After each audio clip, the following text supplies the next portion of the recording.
Monaco Grand Prix has just finished in the Principality with a rather chaotic race in terms of strategy. Some excitement towards the end. Not much overtaking action on track, but everything revolved around strategy and anticipation. We're going to analyze what lies behind Lando Norris's first victory in the Principality. Before we start, I invite you to subscribe to the channel, leave me a like, and activate the notification bell so you don't miss anything. And we kick things off with the start, where Lando got good traction but locked up in the first corner. He was pretty aggressive on the brakes, but he let go in time and didn't overshoot the turn. Leclerc held his position on the left side, while Max was pretty aggressive with Piastri, but he was a bit cautious, even though the Australian driver left him some space. Then, further back, the only one who gained a position at the start was Nico Hülkenberg, who overtook Yuki Tsunoda. And then we had the moment at Mirabeau, which is exactly when I'm going to talk about the kick team, since after passing Mirabeau Haute, or rather, approaching Fairmont right. At the hairpin, he overtakes Bortolito on the outside, and that's Kimi Antonelli. Kimi tries to open up wide to get a better exit at Mirabeau, heads down towards Portier, and that's where Kimi dives inside quite aggressively. They don't make contact. Bortolito locks up, and the Brazilian driver goes into the barriers, and that's where his whole race got complicated. This brought out a virtual safety car, which some drivers took advantage of to make a pit stop. Bortolito did so. He had to switch to the hard tire, then the soft, and then back to the medium. The truth is, the Brazilian driver had to make 3 pit stops, not 2. He did 1 extra because he was practically out of tires. And that forced move that broke his wing meant he had to pit quite early, and he wasn't doing well with the tires. Meanwhile, Nico Hülkenberg finished behind the Brazilian driver, even though, as we said, he made 1 extra pit stop. But there wasn't much else he could do because they got caught up in the middle of everyone else's strategies, in those little trains that were forming and all that. Both of them ended up 2 laps down, and as we mentioned, they needed chaos. They needed to take advantage of the virtual safety car situations. There was only 1 safety car, and it was right at the Baguille at the beginning of the race, so there really wasn't much more the kick team could do. And for Aston Martin, Alonso finished 19th, while Stroll once again finished ahead. Well, Stroll actually finished the race. The Canadian driver ended up 15th. He was also 2 laps down. The moment he got the most screen time was when Charles Leclerc almost took him out, trying to let him pass in a pretty strange move coming out of the tunnel, which was rather dangerous. Well, Leclerc must have nightmares about Stroll. He finished 15th, taking advantage of other drivers' mistakes here and there. He started on hard tires, switched to another set of hards, and then put on mediums near the end. There wasn't much else he could do. He was just waiting for something to happen. Meanwhile, Fernando Alonso, as he says himself, is the unluckiest driver in the history of motorsport, since Alonso started on hard tires, took advantage of the gap created by the big cars to put himself in a good position to make an almost free pit stop, right? Following the same strategy as Hülkenberg there, and he was in a position to score important points until he reported the loss of power. The power unit gave out on him, and he had to park the car there at rest gas. So he still hasn't scored any points. A driver who had done everything right this weekend, especially on Saturday, an outstanding job. And on Sunday, for one reason or another, the Asturian driver still hasn't managed to score any points. It's a shame for him. But the positive thing is that Aston Martin really has taken a step forward, as we saw in Imola and with what happened here in Monaco. We'll see. Most likely, in the next Grand Prix, they'll have more chances to score points if they keep going down this path. Speaking of the Alpine team, the first retirement of the race was Pierre Gasly, the French driver, who lost his brakes coming out of the tunnel.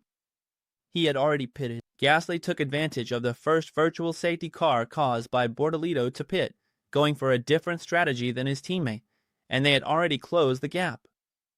He came out really close to Tsunoda at the tunnel exit, lost his brakes, he reported, and ended up crashing into Yuki Tsunoda. Luckily for Yuki, nothing was damaged, but it was a hard hit with his front left against the rear of Yuki's car. He crossed the chicane and almost hit Pinto as well, since Franco was just coming out of the chicane. He went across the whole track. Fortunately, he didn't hit anyone, and well, it's a shame for the French driver, who was able to get the car back to the pits afterward. It brought out a yellow flag, but they didn't call a virtual safety car, probably because there were pieces left at the exit of the chicane. But, well, that quickly ended the chance to split strategies, and I think this somewhat affected Franco's strategy, since Franco had put on the hard tire to try to go long, right? To do something like Sainz did, like Russell did, by really extending the first stint. And I think all of this led them to change the strategy on the fly. I even think they wanted to play a bit with the cars, try to bring them together on track, and Gasly's retirement ended up affecting both Alpine's strategies. He finished 13th. He was one of those who, as I said, stopped early, and that's where he gained positions. The little trains that formed allowed him to move up positions. When the drivers ahead of him pitted, he got both pit stops out of the way quickly, because by lap 30 Franco had already made both stops, and he did a really long stint on the medium tire at the end. He moved up a few positions thanks to retirements, strategy, and finished in 13th place. But with the way the other teams were playing their strategies, and especially with only one car left on track, there wasn't much Alpine could do today. Speaking of Mercedes, honestly, they were probably the team that brought the most excitement, right? In the race, since Kimi Antonelli finished 18th. He started on hard tires and pitted on lap 69 to switch to mediums for one lap, then went back to hards.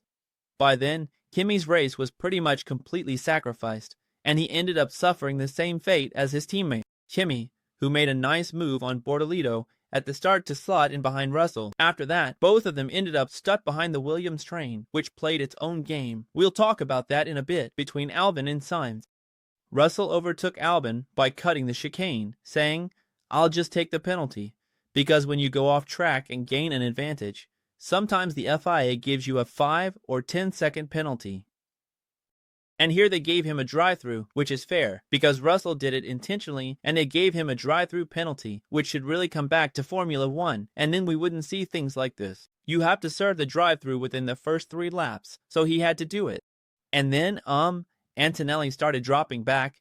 He was holding up the rest of the pack behind him to give Russell the gap, so he could come out ahead. So, with a drive-through and everything that happened, Russell finished in 12th place, right on the edge of the points.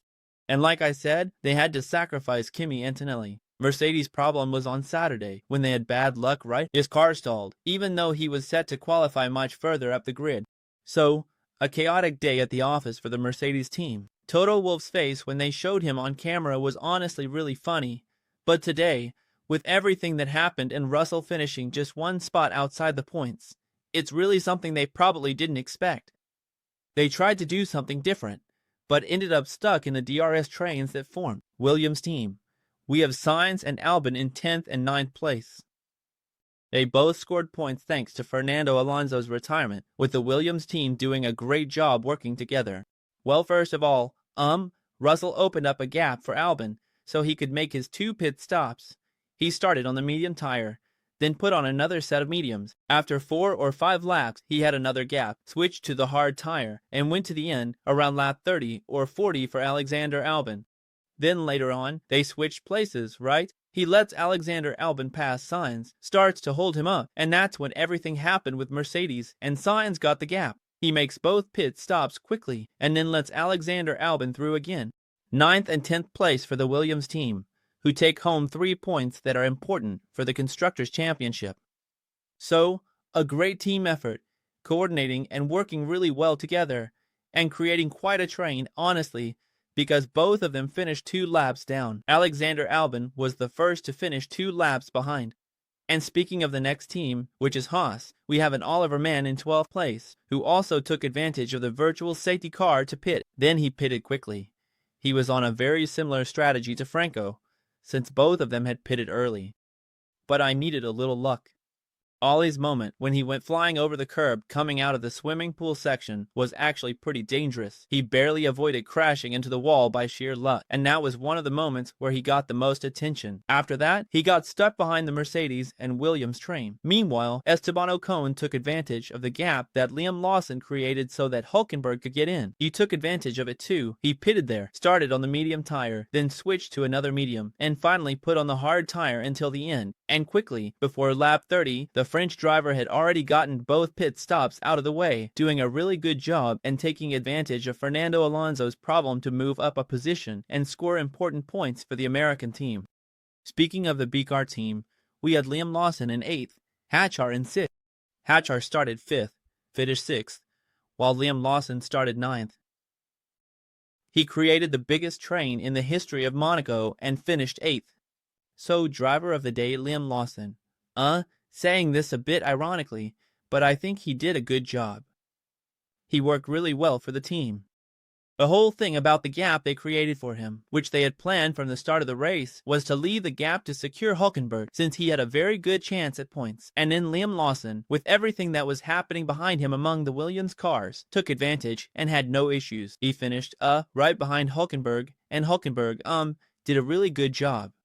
The B cars went pretty much unnoticed, but they did a phenomenal job as a team, which we can see here, right? How crucial qualifying is in Monaco, since once these trains form, it's impossible to overtake. He takes home some very important points, and these are the first points for Liam Lawson this season, which is really good for him, right? Considering how he started the season with everything that happened at Red Bull, at B-Car, and how he was being outperformed by Hülkenberg. Today, he was a great teammate, and the B-Car team scores double, picking up some really good points. And then we have the Red Bull team, with Yuki Tsunoda in 17th place. We have Max Verstappen in 4th position. Yuki Tsunoda, who pitted under the virtual safety car, switched to hard tires, ran the whole race, and then pitted again with 3 laps to go, hoping for a knockout. I think Yuki's strategy was to start on soft tires, switch to hards, and then wait to see if something else happened, like a knockout, right? But it didn't happen because there was only a virtual safety car at the beginning of the race, which really affected the Japanese driver's race. As I said, he was lucky considering what happened to Gasly, who got taken out coming out of the tunnel. Meanwhile, his teammate, Max Verstappen, started on hard tires, stretched his stint a bit, switched to mediums, and then ended up forming a little train at the front as well, trying to catch up to Norris, Leclerc, and Piastri. In any case, Verstappen's 4th position was never really at risk. He had a lot to gain and nothing to lose because Hamilton was far behind. And that's when he set up that whole little train, waiting for a virtual safety car, or a red flag, which never came, so he had to pit on the last lap, put on the soft tires, and finished in 4th place. As I said, he was pretty cautious at the start. He lined up next to Piastri, but didn't take too many risks, because, well, we know that if you take risks there's the wall and no way out. So he was pretty cautious. He got a little better traction, but there wasn't much more he could do. He really needed a virtual safety car, a red flag, something like that to be able to get ahead, but it never happened. He took a gamble. Red Bull did what they had to do and, well, he ended up right behind the championship leader. Max didn't lose that many points compared to Piastri, who finished just behind him. But you need a bit of luck, and that just didn't come for the Red Bull team today, even though they went all in. Speaking of the Ferrari team, we have Hamilton in 5th place and Charles Leclerc in 2nd. Hamilton took advantage of everything that happened with the safety car with Hülkenberg, who was running at a different pace. When he had a clear track, he was able to pass him, right? Running in clean air. He put the pressure on after Hülkenberg pitted, and that's when he overtook him with an overcut, and then he went on the hard and medium tires toward the end. He was really far behind because in the first part of the race, he lost quite a bit compared to Hülkenberg. Then the traffic didn't help him either, and he didn't have enough left to try to close the gap to Max Verstappen. So he moved up 2 positions from where he started, one by passing Hülkenberg and another thanks to what happened with Fernando Alonso. He finished 5th. The problem for Hamilton and Ferrari was what happened on Saturday, where the penalty for a team error cost them the chance at victory today, because if both Ferraris had been battling the 2 McLarens, they would have had a different strategy to play with. They would have had more options. Hamilton ended up stuck right behind Hatcher at the start, and especially with this forecast, Ferrari lost a lot of the chances I think they would have had if they had started 2nd and 4th. And speaking of Leclerc, it was the same thing. Leclerc did everything he could, but he was limited by what happened yesterday with Hamilton. Maybe they could have sacrificed a bit more or had more freedom to take risks than McLaren. And he gave it his all. Charles Leclerc gave everything he had at the start. He pulled up alongside Norris, and Norris locked up. I think if Norris had kept going straight, he would have taken Leclerc out with him too. And then, towards the end, that's when Verstappen caught up to Lando Norris, and that's when he started to put pressure on Leclerc's pace, which was incredible, pushing hard, brushing the walls, with the DRS on the main straight.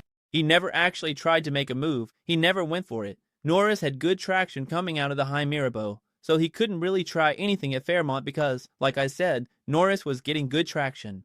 Out of Portier, Norris also had good traction, but he didn't want to get too close to Verstappen either because of the dirty air. At the swimming pool section, the risks Leclerc was taking were incredible. Also in the first sector, Leclerc was this close to ending up in the wall because he was brushing up against everything, but he did what he had to do. He didn't have much to lose because finishing second in Monaco, especially for him, is probably the worst place to finish for the Monegasque driver, and he had a lot to gain. Ferrari isn't in the championship fight. They're not competing for the Constructors' Championship. They're not fighting for the Drivers' Championship. So he had a lot less to lose than the McLarens. So he took the risk. But anyway, it didn't work out for him. For Leclerc, it's really hard to overtake with these tank-like cars we have now. He put a lot of pressure on him, I think, putting on the pressure and now suffering because of Lando Norris. And now we're going to talk about the McLaren team with Piastri in third place and Norris taking first, winning the Monaco Grand Prix. Piastri also tried to pull off an undercut on Leclerc during the in the first stint. He started on the medium tire, pitted a lap earlier, then switched to the hard tire and ran the hard all the way to the end. Even in the second stint, he tried again to undercut, but Ferrari did a great job covering off the Australian driver. And Leclerc, who finished on the medium tire, unlike the two McLarens who finished on the hard, as I mentioned, was pushing and taking advantage of the traffic jam that Max Verstappen had created. He just couldn't put enough pressure on to force Lando Norris into a mistake. Lando Norris handled the pressure really well, at times managing things over the radio and saying Verstappen is going way too slow, dealing with the dirty air, but always doing a great job of keeping Charles Leclerc behind. Norris was giving himself plenty of margin, especially in the final part, which was very different from Charles Leclerc, who was brushing up against the walls, but in the end, Norris secured his first victory. Norris did exactly what he needed to do. Both on Saturday and Sunday he delivered and achieved his first victory in Monaco, his second win of the season after Australia, where he had already taken pole and victory. In Monaco, he did the same, pole and victory, and now he's getting much closer to his teammate in the Drivers' Championship, which we'll be analyzing next. Now we have Oscar Piastri with 161 points thanks to this third place finish. Lando Norris is just 3 points behind, and now both are a bit further away from Max Verstappen, as Verstappen is 22 points behind Lando Norris and 25 behind Oscar Piastri, which was Max's goal, to arrive in Barcelona 25 points behind or less. We'll see what happens now with the new technical directive. Russell has fallen further behind, now 37 points behind Max Verstappen.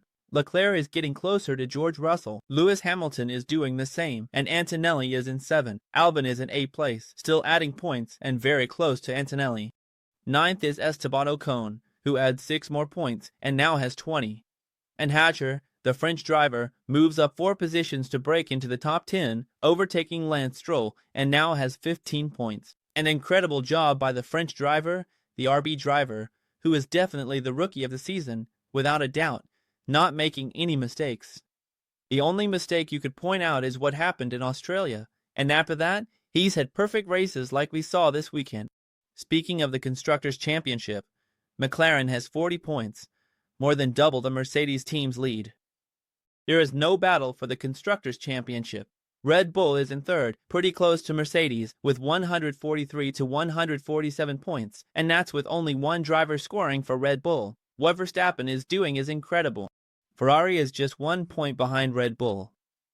So we've got 2nd, 3rd, and 4th separated by just 5 points, with Ferrari delivering and scoring more points than both Red Bull and Mercedes this weekend, and that 0 for Mercedes in Monaco really hurt them.